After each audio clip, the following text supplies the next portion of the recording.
Chief Mike Ozekhome, a famous constitutional lawyer, human rights activist, and senior advocate of Nigeria, has berated the Nigerian Labour Congress for postponing the planned statewide strike over President Bola Ahmed Tinubu's decision to remove the fuel subsidy without achieving anything.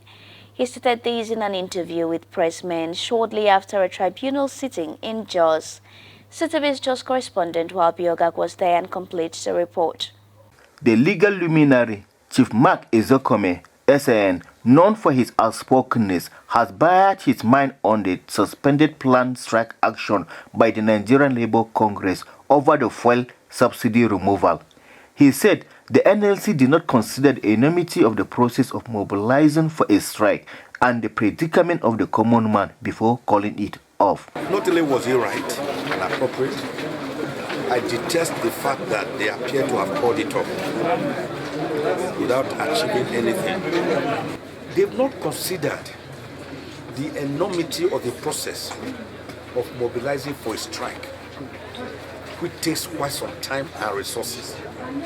And for you to just deflate your members just like that, like a pin onto a balloon, and call off the strike prematurely, is not good for this country. What has the labor movement achieved on behalf of the commoners who are suffering?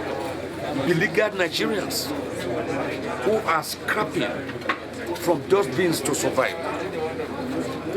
Nigerians that are denied, ignored, repressed, oppressed, suppressed, marginalized. Nigerians that can't even have even 2 meals a day, not to talk of 3 square meals. Nigerians that now trek to work, journeys of 100 naira before has gone to 500 naira. He said Nigeria is stagnant and the 3 presidential candidates cannot solve the country's problem. We are simply on a cycle show, suffering from the fate of the barber's chair of perpetual motion on its axis without progress. We are not going forward. At times we even go backwards. So nothing has changed.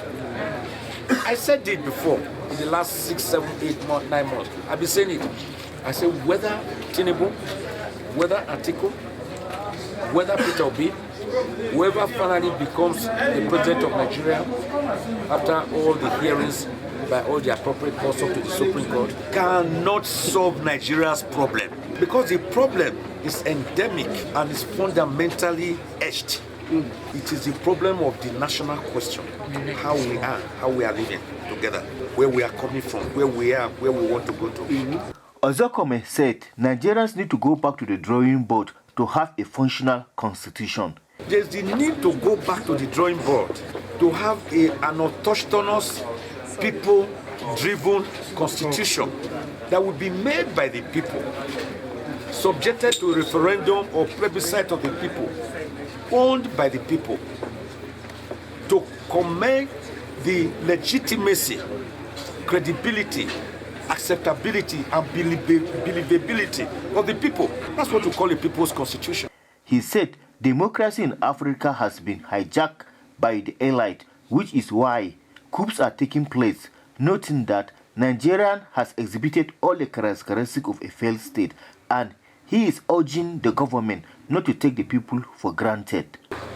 Democracy has defined on 19th November 1863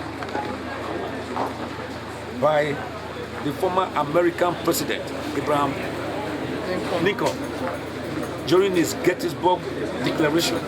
His government of the people, for the people, and by the people. But we are in Nigeria having a government of the elites, for the elites, and by the elites. So what is going on in Nigeria is what goes on in every African country. And that is why you are seeing coups everywhere. Coup makers, they don't write a love letter to say, oh, so day we are going to strike. They look at the environment, the conduciveness of the environment. That rule of law has broken down. the economy has broken down,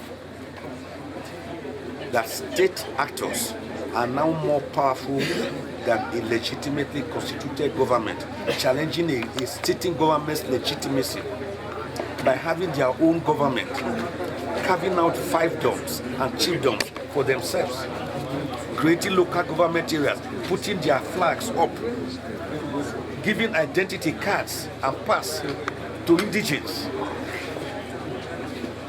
That is either a failed state or a failing state.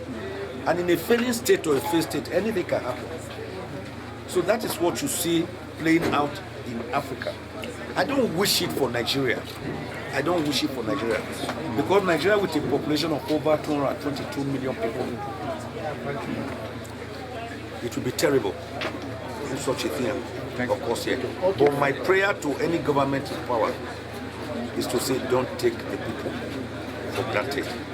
Chief Mark Ozekhome, son, was in Jos as the lead council member for one of the senatorial candidates at the election petition tribunal. Walbe Ogak reports from Jos.